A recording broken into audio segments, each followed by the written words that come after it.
Yesterday, during a live stream on Twitch with a content creator named Davrel, Davido said something that stopped Nigerian social media completely. He said, "I spend between 200,000 and 300,000 US dollars every single month, and that does not even include my wife's expenses or the rest of my household. It also does not include the purchase of luxury cars and jewelry. 200,000 to 300,000 US dollars every single month on personal expenses alone. At the current exchange rate, that is between 300 million and 400 million naira every month." Now, before we go any further, let me be clear about something. Davido is not a criminal. Davido is not a government official stealing public money. Davido earned that money through his music, his talent, his brand, and his hard work over more than a decade.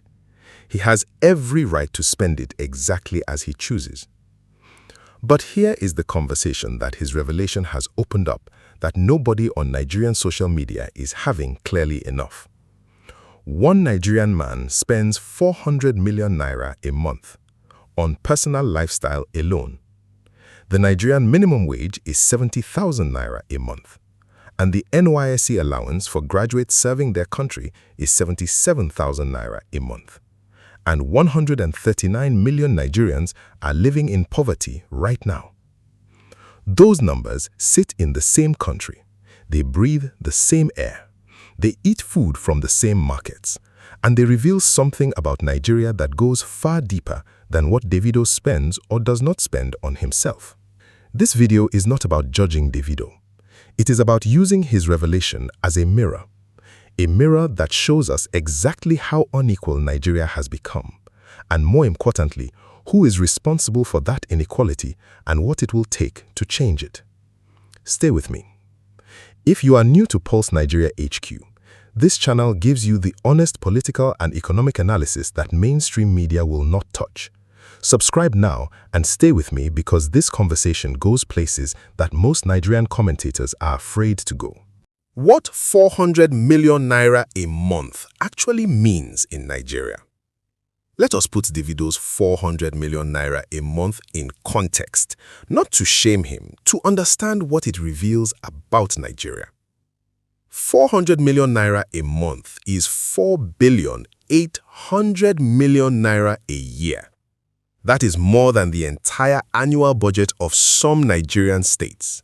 It is more than Nigeria's federal government spends on some entire ministries. It is the kind of number that exists in a completely different economic universe from the daily reality of most Nigerians. The Nigerian minimum wage is 70,000 naira a month. That means Davido spends in 1 month what it will take a minimum wage Nigerian 5,714 months to earn. That is 476 years. A person working on the Nigerian minimum wage would need to work from the year 1550 before Nigeria as a concept even existed until today to earn what Davido spends in a single month. The NYSC monthly allowance is 77,000 naira. Nigerian graduates completing their mandatory national service, people who have spent 4 or 5 years in university, who are among the most educated young people in the country, receive 77,000 naira a month from the government they are serving. Davido spends 5,194 times that amount every single month. A teacher in a Nigerian public school earns on average between 40,000 and 80,000 naira a month, depending on their state and their grade level. Michael Oyedokun, the mathematics teacher killed during the Oyo State school abduction, went to work every day for approximately that salary. He gave his life in service to his students. His monthly salary was what Davido spends in roughly 4 hours. I am not saying these comparisons to blame Davido. I am saying them because they reveal a gap in Nigeria that is so wide it should make every Nigerian, regardless of their political affiliation, stop and ask a very fundamental question. How did Nigeria become a country where one person can spend 400 million naira a month on personal lifestyle and 139 million people cannot meet their basic daily needs simultaneously? And more importantly, is this gap getting wider or narrower? And what, if anything, is the Nigerian state doing about it? The World Bank estimated in 2025 that Nigeria had 139 million people living in poverty. That figure represents 56% of Nigeria's entire population. More than half of every Nigerian alive today is poor, not uncomfortable, not struggling, poor, below the international poverty line of $2.15 per day. $2.15 per day. Davido spends the equivalent of approximately $9,674 per day on personal expenses alone. One Nigerian's daily spending versus another Nigerian's daily survival. Same country, same flag, same national anthem. The most important question and the honest answer. Now let us ask the question that the angry reactions on Nigerian social media are conflating with the real question. Is this Davido's fault? The honest answer is no, and I want to explain precisely why, because understanding why Davido is not the problem is the only way to understand who and what the actual problem is. Davido built his wealth through talent, consistency, business acumen, and over a decade of disciplined work in a brutally competitive global music industry. He did not steal from Nigerians, he did not collect government contracts, he did not divert public funds. He wrote music that hundreds of millions of people around the world chose to pay for. He is the product of a market that rewarded his talent internationally because his talent is genuinely extraordinary. The fact that he chooses to spend 300 to 400 million naira a month on lifestyle is a personal choice about how to enjoy the fruits of his own legally earned income. It is not a moral failing, it is not a crime, and the anger directed at Davido specifically for revealing this number is misdirected anger that belongs somewhere else entirely. Here is where that anger belongs. It belongs at a Nigerian tax system that has historically been unable to capture the full wealth of Nigeria's highest earners and redirect a meaningful portion of it toward public services. It belongs at a government that has presided over the shrinking of the middle class, the erosion of purchasing power, and the expansion of poverty for 2 consecutive decades. It belongs at an economic structure that has produced spectacular individual wealth at the top while generating mass poverty at the bottom. The comparison that puts everything in perspective. Here is the number that most Nigerian commentators are not putting next to Davido's 400 million naira.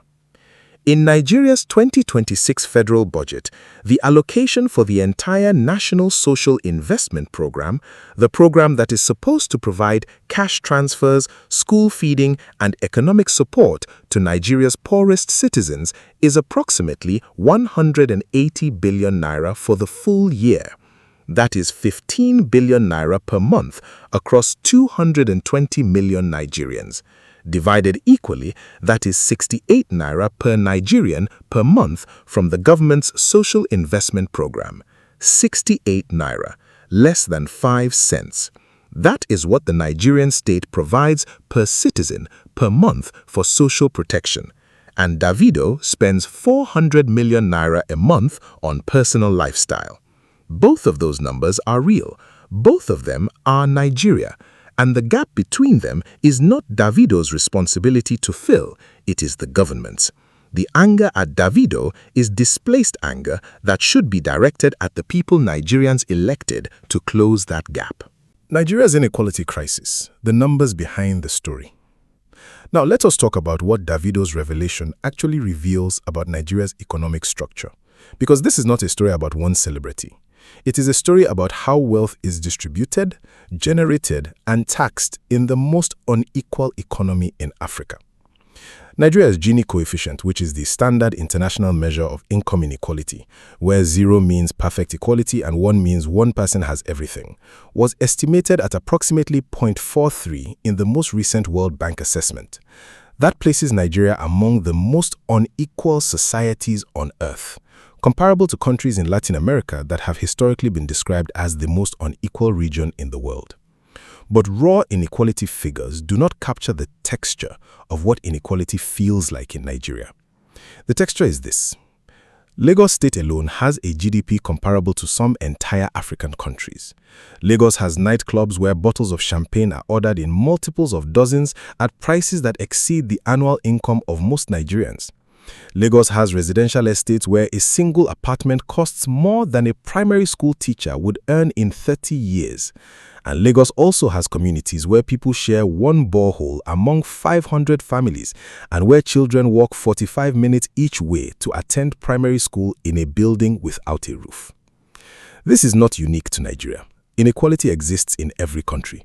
But what makes Nigerian inequality particularly acute is that it exists in a country sitting on the largest oil reserves in Africa, with the largest economy on the continent, and the largest population of any country in the world with a black majority. The wealth is there. The question of why it has not translated into broadly shared prosperity is the central political and economic question of Nigerian governance for the last 60 years. The answer that most serious economists give is a combination of institutional failure, corruption, weak tax administration, and the resource curse. A country that earns most of its revenue from a natural resource rather than from taxing productive economic activity has less incentive to build the institutions needed to redistribute wealth, because the government does not need its citizens to generate the money it spends. It only needs to pump oil. And citizens, who are not the primary source of government revenue, have less leverage to demand accountability for how that revenue is spent. It needs only to pump oil. The tax angle nobody is discussing. Here's the specific economic angle that connects Davido's revelation directly to the governance failure most Nigerians experience. Nigeria's tax-to-GDP ratio is approximately 10%. The global average is approximately 15%. In comparable middle-income countries, the ratio is closer to 20%. That gap between what Nigeria collects in tax and what it could collect if its tax administration functioned at the level of comparable countries is approximately 3 trillion naira per year in uncollected revenue. 3 trillion naira that should be funding schools, hospitals, roads, and social protection, but is not being collected because Nigeria's Federal Inland Revenue Service, its state revenue services, and its corporate tax administration are chronically underfunded, politically compromised, and technologically behind. Davido pays his taxes. He has been public about this. But Nigeria has millions of high earners, high profit businesses, and informal economy participants who do not pay taxes at all because the system cannot find them, cannot compel them, or has no interest in doing so because their money flows in the right political direction. That is the real tax scandal in Nigeria, not Davido's lifestyle. The 3 trillion naira that never arrives. Drop a comment right now. I want to know, do you think Nigerians are angry at the right person when they criticize Davido for his spending, or is that anger going in the wrong direction? Tell me honestly before we get to the section that answers the question in the title of this video. Now let us answer the question directly. Who is really failing Nigeria? It is not Davido. Davido is succeeding Nigeria. He is one of a small number of Nigerians who have taken their talent to the global stage and generated enormous wealth through legitimate means. He employs people. He invests in Nigeria. He brings foreign exchange into the country through his international earnings. He spends his money in Nigeria when he is here, which means his 400 million naira monthly lifestyle is circulating through the Nigerian economy in restaurants, hotels, entertainment venues, security personnel, drivers, personal assistants, and all the other people whose livelihoods depend on serving someone with that level of spending power. The people feeling Nigeria are the ones who were elected or appointed to build the systems that would ensure Davido's kind of success is not a miraculous exception but a replicable pathway. The education system that should be identifying and developing talent at every economic level so that the next Davido does not have to come from a wealthy family to have a chance. The healthcare system that should be keeping Nigerians healthy and productive enough to build the careers that generate wealth. The infrastructure that should be reliable enough for businesses to grow and create jobs. The tax system that should be capturing enough of the wealth that exists in Nigeria to fund the public services that make shared prosperity possible. Those systems have been failing for 60 years, not because Nigeria lacks talent, not because Nigeria lacks resources, and not because Nigerians are not hardworking, but because the people responsible for building and maintaining those systems have consistently prioritized their own enrichment over the public good.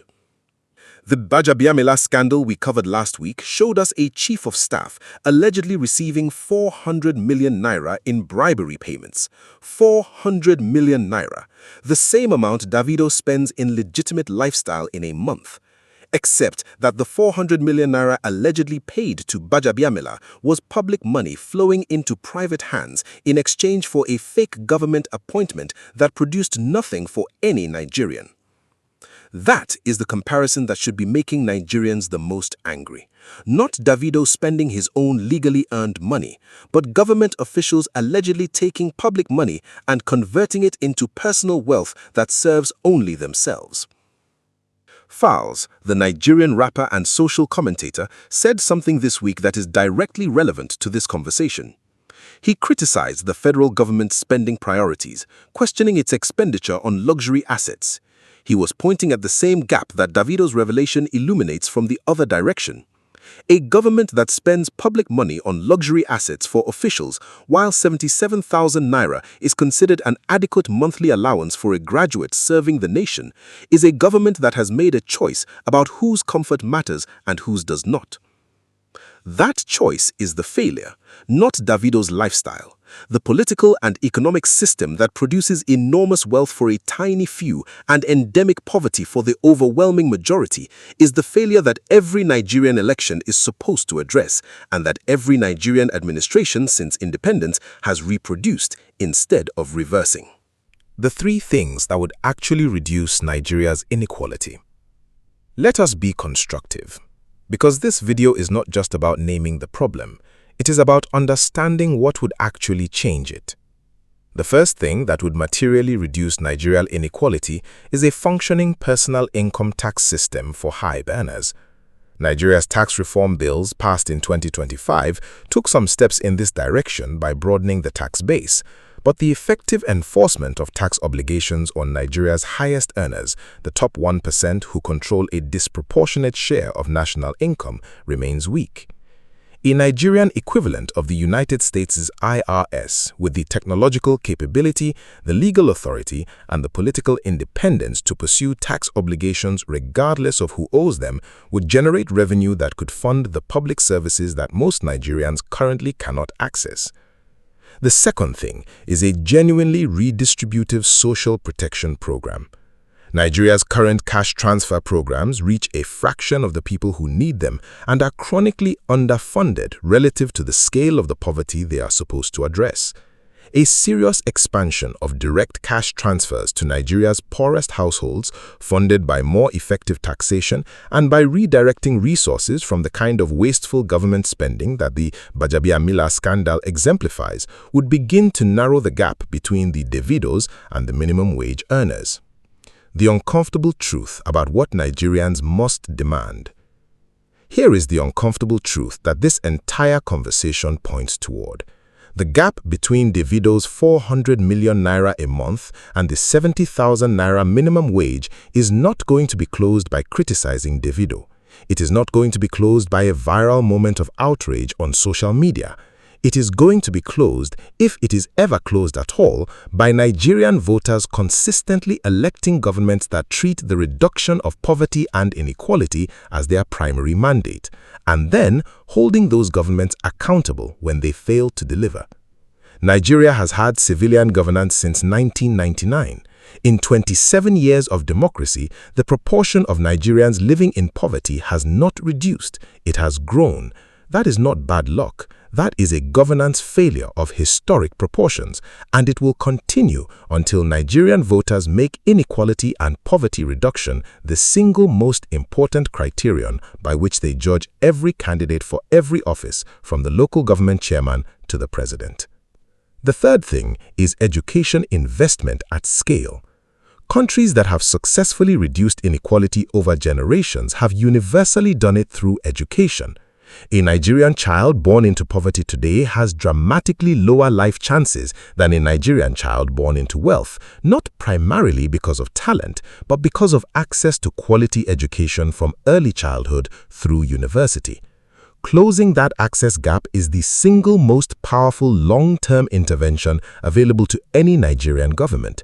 It does not produce results in one election cycle. It produces results over decades, which is precisely why it is consistently underfunded by governments that think in 4-year terms and prioritize spending that delivers visible political benefits before the next election.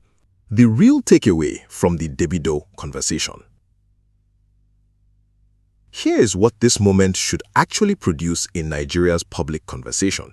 First, it should produce a serious national conversation about the Nigerian tax system. Not about whether Davido pays his taxes, which he does, but about whether Nigeria's tax architecture is designed to capture and redistribute wealth at the scale that a country with this level of inequality requires. The Tinubu administration's tax reform bills were a step. Were they enough? That is a question every Nigerian economic commentator should be asking right now. Second, it should produce accountability for how Nigeria's social protection budget is spent. 180 billion naira a year for social investment across 220 million Nigerians is 68 naira per person per month. That is a policy choice.